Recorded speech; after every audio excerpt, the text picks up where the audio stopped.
The discovery of this bat-derived virus is by an expert from the Research Institute for Medicine of Nanjing Command.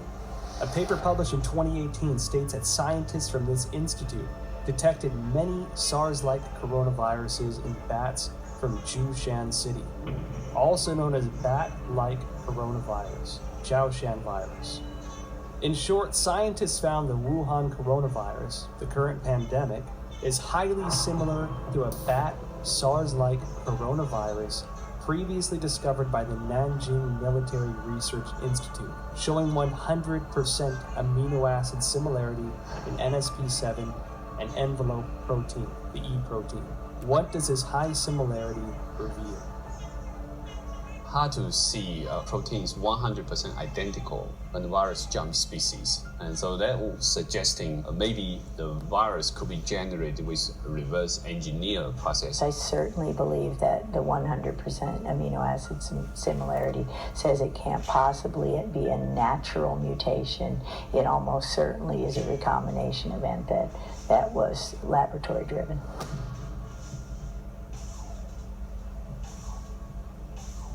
On January 21st, researchers from the Institut Pasteur, Shanghai, Chinese Academy of Sciences published a paper in Science China Life Sciences that mentioned an important phenomenon.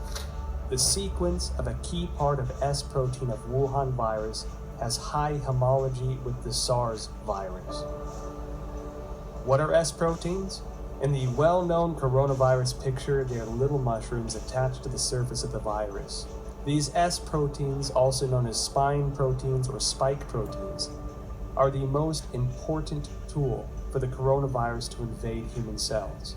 If we compare the receptor ACE2 on the cell surface of human bodies to a lock, this S-protein is the key, which can unlock this lock on the cell surface and then invade into the cell to propagate and destroy it.